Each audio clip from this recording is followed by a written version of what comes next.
Boa noite, seja muito bem-vindo. No documentário de hoje, você vai ficar por dentro das fugas mais alucinantes do Comando Vermelho. Vai entender como essa organização surgiu da fermentação ideológica e acabou conseguindo controlar o tráfico de drogas e as orgias de presos de dentro das cadeias. Além, claro, da influência deles na política nacional. Essa videoresenha é uma adaptação do livro Comando Vermelho, a história do crime organizado, de autoria do jornalista Carlos Amorim. O Prelúdio do Mal. Em junho de 1979, o capitão Nelson Bastos Salmão era o comandante do presídio da Ilha Grande, mais conhecido como Caldeirão do Diabo. Uma prisão que foi construída lá na década de 20 para presos idosos e que a partir dos anos 60 se transformou numa prisão de segurança máxima. Posteriormente, ele foi chamado de Instituto Penal Cândido Mendes, mas também ficou conhecido como Colônia Correcional de Dois Rios. O capitão Nelson acabou entrando para a história como a primeira autoridade a testemunhar o surgimento do Comando Vermelho. O presídio se dividia entre várias falanges: Falange Jacaré, Falange Zona Norte, Falange Coreia, Zona Sul, além da Falange dos Presos da Lei de Segurança Nacional ou Falange do Fundão. Quando o capitão passava em frente à cela do assaltante Giovanni Szabo, ele percebeu que o preso segurava nas mãos o livro Vietnã, a guerrilha vista por dentro, escrito pelo correspondente de guerra inglês Wilfred Butcher. A obra falava das estratégias de guerra não convencional do Exército Popular de Libertação Nacional do Vietnã, uma tropa comunista nas selvas de Ho Chi Minh. O livro mostrava como os Vietcongs fabricavam munições, como produziam pólvora caseira ou ainda como eles cavavam túneis para fugir. Isso tudo com direito à iluminação a partir de geradores movidos a roda de bicicleta. O livro ainda falava dos códigos do correio baseado em bilhetes entregues de mão em mão. Se você parar para pensar, tudo isso foi aplicado dentro dos presídios brasileiros. Foi aí que o comandante percebeu que os presos estavam preparando uma rebelião e chamou Giovanni no seu gabinete. O preso disse que eles estavam lendo um livro para se preparar contra o pessoal da Falange do Fundão. No Fundão estava começando um movimento para dominar o presídio. Participando do movimento revolucionário de esquerda, nasceram os principais assaltantes de banco e as maiores lideranças do Comando Vermelho. A gente vai falar um pouco sobre cada um deles depois. Você tem assistência jurídica? Que assistência jurídica? Aqui não tem nada, aqui é Ilha Grande, já, porque isso daqui é lugar do ganha a lei do mais forte, aqui não dá nada a ninguém, aqui não tem nada. Como o Comando Vermelho ganhou as outras falanges de dentro do presídio da Ilha Grande? Bom, o Comando Vermelho fundou o Clube Cultural e Recreativo do Interno, a única entidade da história do sistema penal do país. O Grêmio administrava uma cantina onde os presos sem recursos podiam fazer empréstimo de dinheiro, comprar fiado, tinham acesso a cigarros, remédios, a cachaçinha e até maconha. O fundo das aplicações da caixinha também recolhia contribuições voluntárias do mundo livre lá no continente. Primeiro das famílias, dos presidiários e depois das quadrilhas. Foi aí que nasceu a cebola, ou a mensalidade que os presos pagavam à organização. O Comando Vermelho cria um time de futebol dos internos chamado Chora na Cruz. Um jornal começa a circular dentro do presídio, o Colonial, que era uma referência à antiga colônia de Dois Rios.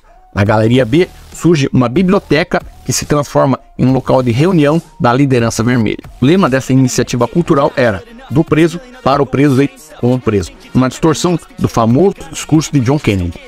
O preso político tinha uma banana dividida em 30 para todo mundo comer. Se um comia, todo mundo tinha que comer. Se 10 não comiam, os outros não comiam. Então, a partir daí que começou a surgir essa ideia.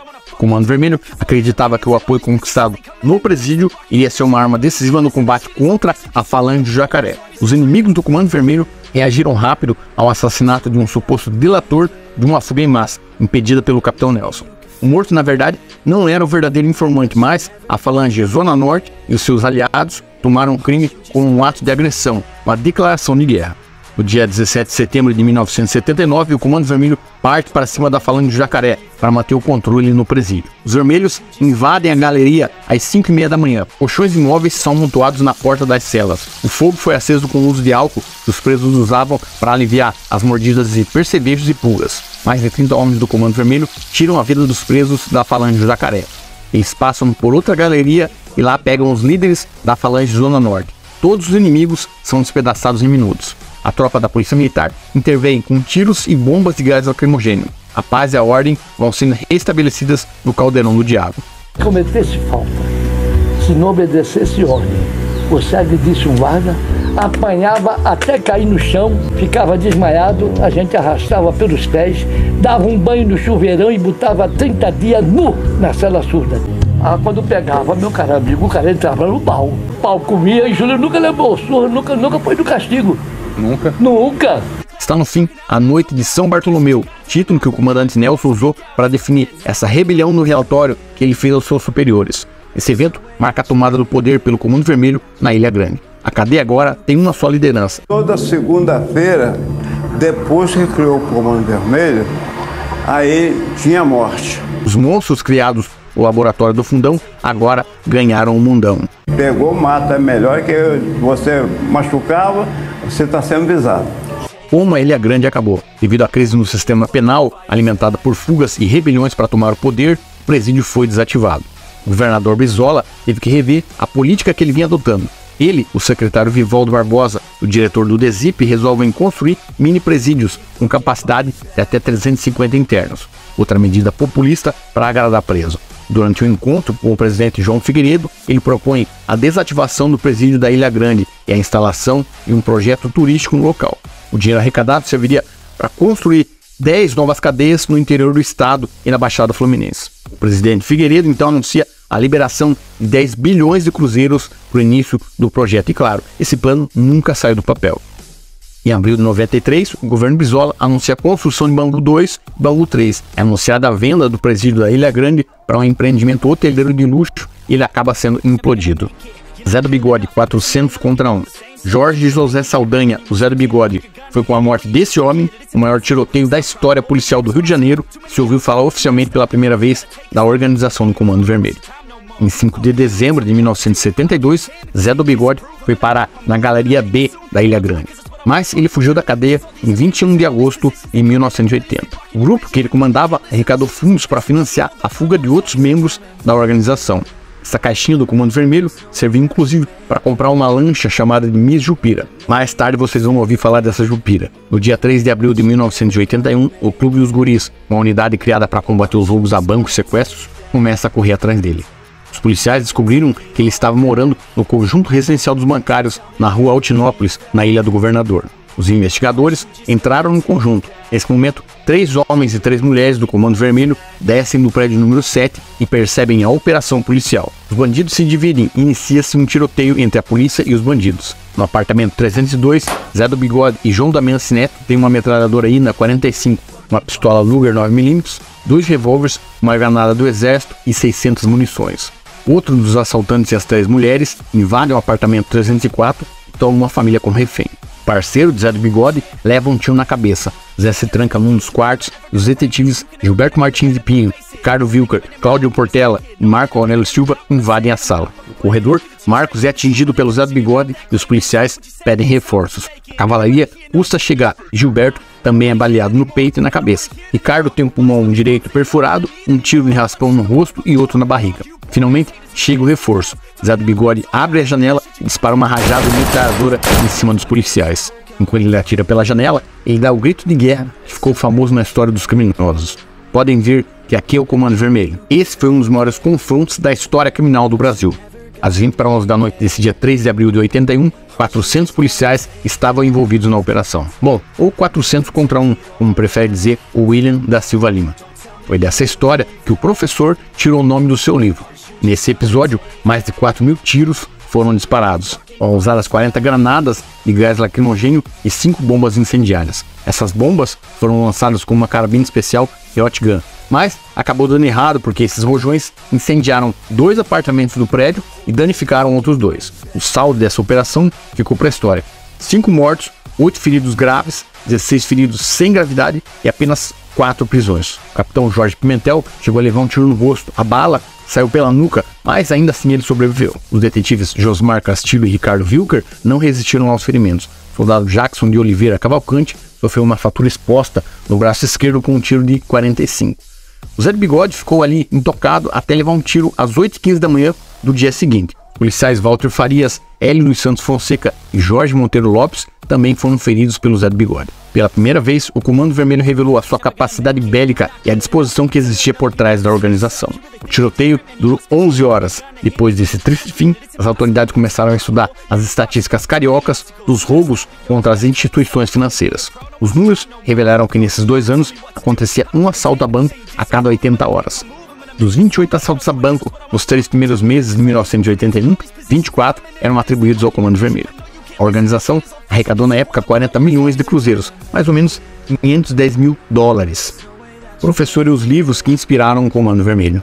William da Silva Lima, o professor, foi o fundador do Comando Vermelho e publicou o livro 400 contra 1. Com isso, o professor teve um encontro com jornalistas estrangeiros do hospital penitenciário.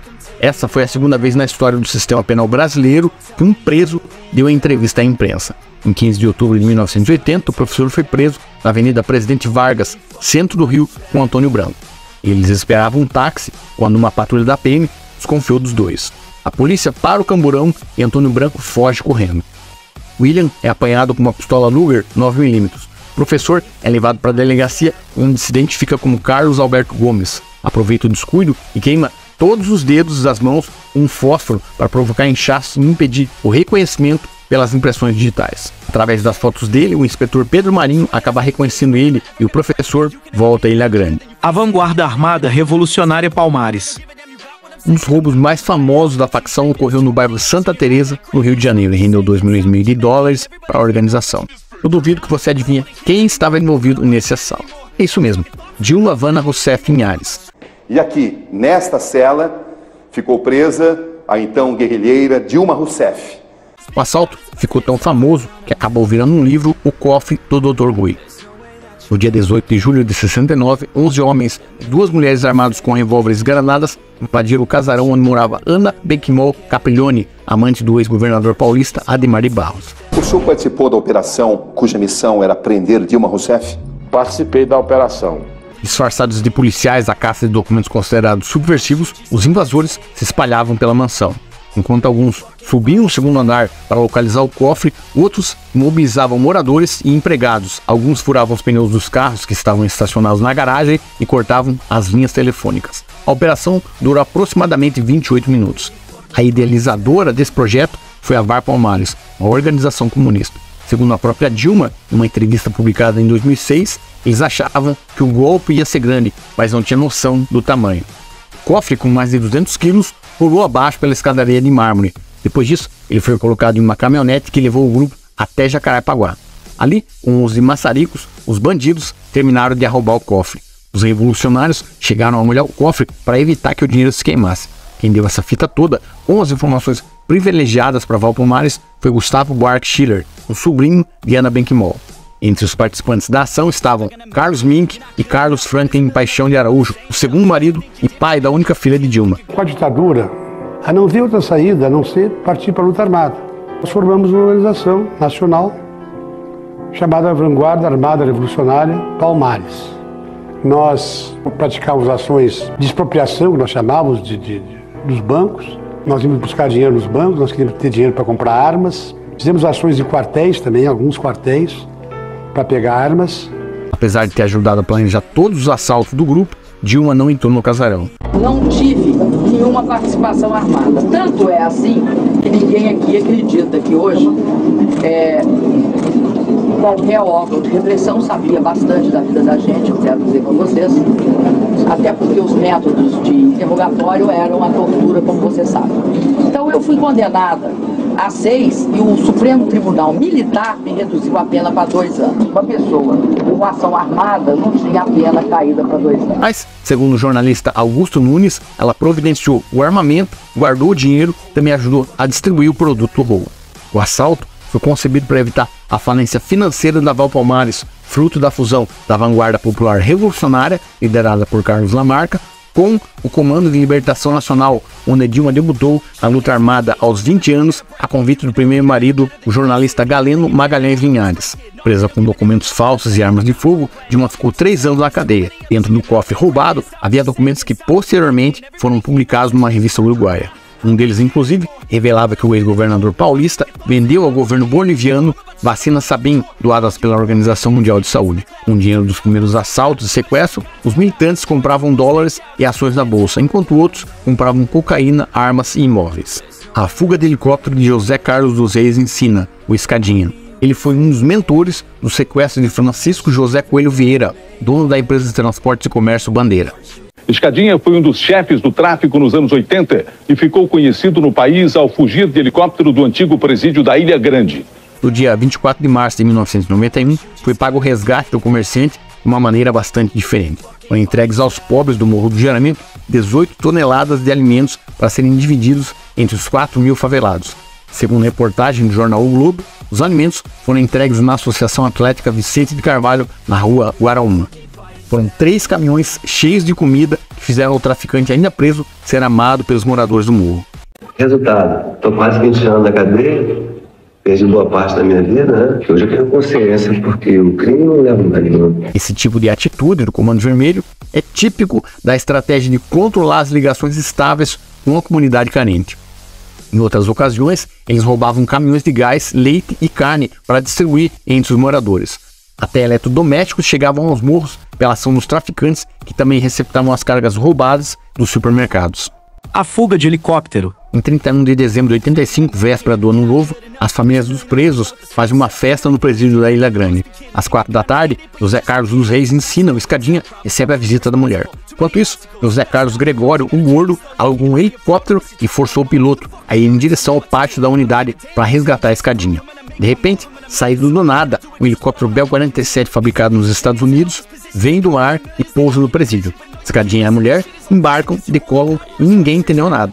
Nunca se viu uma fuga mais fácil do que essa. Nenhum tiro foi disparado. Os carcereiros imaginavam que fosse o diretor numa visita surpresa. 2 dias depois, a polícia localizou o helicóptero no aeroporto de Jacarepaguá. A aeronave foi confiscada pela polícia e, encerrado o inquérito, constatou-se que após deixar a Ilha Grande, o helicóptero pousou num campo de futebol na Praia da Coroa Grande, a 30 quilômetros do presídio.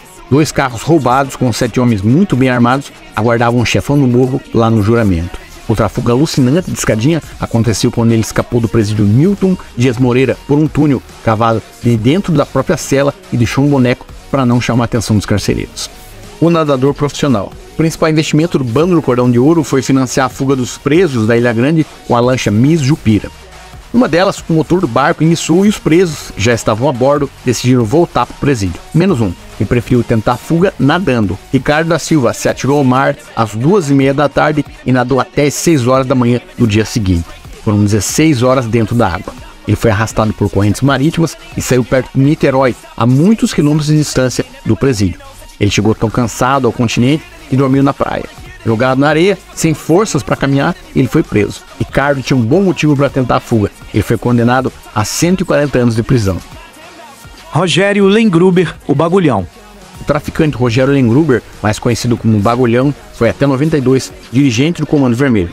Ele gostava de se denominar Marechal e também foi processado pela Lei de Segurança Nacional. Ao todo, enfrentou 34 vezes os tribunais. Diabético em alto grau, morreu na cadeia. Ele resolveu parar com a dieta especial que recebia mango 1 e se encheu de doces. Bagulhão queria eliminar sua taxa de glicose e conseguiu uma transferência para o hospital penitenciário, onde era mais fácil ser resgatado pelo Comando Vermelho. Mas isso não deu certo e ele entrou em coma. No dia 21 de maio de 92, Bagulhão foi levado para o Hospital Miguel Couto, na zona sul do Rio. O hospital foi ocupado por dezenas de policiais que revistaram até os médicos e pacientes. Rogério Lengruber, o marechal da organização, morreu no dia 29, uma semana depois da sua internação. O assalto ao trem pagador. Em 1970, a quadrilha do estivador Sebastião Souza, o Tião Medonho e Lúcio Flávio Vilar Lírio assaltaram um trem pagador e roubaram 30 milhões de cruzeiros. Eles montaram, na época, a maior quadrilha de assaltos a banco do país, com 51 homens divididos em 4 grupos. Flávio Lúcio e o bando chegaram a assaltar uma agência bancária em frente à Escola Superior de Guerra, no bairro da Urca. O assalto ao trem pagador acabou virando tema de vários livros, entre eles Lúcio Flávio, O Passageiro da Agonia, escrito por José Lozeiro, que acabou virando filme no cinema brasileiro. Leonel Brizola. Depois de 15 anos de exílio nos Estados Unidos, retorna ao Brasil no dia 7 de julho de 79, o engenheiro gaúcho Leonel de Moura Brizola. As elites do nosso país estão cegas a respeito da questão da violência. O atual governo do Rio de Janeiro, o governo Moreira Franco, é um governo elitista. Como é que ele trata o problema da violência? As favelas são guetos de inimigos. Tem que invadir as favelas. Mais de 3.000 jovens foram mortos com mais de 20, 30 perfurações de bala de guerra. Inclusive, crianças, menores. Ninguém identifica mais esses cadáveres. Isso também acontecia no seu governo, governador? Também acontecia no seu governo, governador? Eu mantive um combate firme ao Esquadrão da Morte, consegui identificar muitos deles, trabalhamos junto com a igreja e esse problema dessa matança indiscriminada praticamente parou no meu período. Brizola saiu fugido do Brasil em abril de 64, quando ainda era procurado do governo militar. No ano de 82, ele ganha disputa eleitoral. Em sua política de segurança pública, proíbe a polícia de subir as favelas. Chega inclusive a nomear um ex-preso político da Ilha Grande como diretor do presídio. José Carlos Tortman passa de ex-preso a diretor do presídio. As ações de Brizola, freando a ação policial nos morros da cidade, permitiram a corrida armamentista do Comando Vermelho. Exatamente como acontece hoje com a DPF 635. Ou seja, se a polícia não interferisse no tráfico, não iria ocorrer novos confrontos. E foi isso que acabou de destruir a cidade do Rio de Janeiro, a política equivocada de segurança pública e o populismo. No dia 11 de abril de 83 é criada a Comissão Interna dos Direitos do Apenado, com a missão de apresentar uma lista de reivindicações dos presos. O presidente é Carlos Alberto Mesquita, outro professor, o número 2 na hierarquia do Comando Vermelho. Com isso, o grupo entra no governo pela porta dos fundos. Depois de criar essa chapa política, o Comando Vermelho passou a administrar melhor os negócios de dentro da cadeia, já que os presos conseguiram até um telefone público instalado no pátio da galeria. Mais uma vez, o crime criou uma reserva de mercado. As fichas telefônicas para fazer ligações nos orelhões passaram a ser artigo de luxo. Visita que não trouxesse uma ou duas cartelas de fichas era sempre repreendida pelos presos. Nesse período, o governo de Brizola instituiu a visita íntima em todas as unidades carcerárias. Literalmente, virou putaria, mas os ataques sexuais contra presos mais fracos diminuíram nessa época. Mais uma vez, o Comando Vermelho inovou e criou um novo mercado na cadeia. Numa quinta-feira chuvosa, a prostituta Jupira não podia voltar para o continente por conta do vento forte e do mar revolto. Então, ela foi obrigada a ficar na cadeia sexta, sábado e domingo. Resumindo, ela deu para todo mundo. Na semana seguinte, ela voltou ao presídio com mais duas amigas do ramo que cobravam dos presos uma taxa compatível com o padrão de renda na cadeia. A administração fez de conta que não viu, porque isso deixava os presos mais calmos. Então, o Comando Vermelho assumiu a gestão do sexo contratado nas cadeias. Ele encomendava mulheres no continente e preparava a lista dos que teriam direito a uma trepadinha a baixo custo, mais uma boa fonte de renda. Sem falar que aquele que não podia pagar ficava devendo para a facção. Eu vou ficando por aqui, um forte abraço e até a próxima.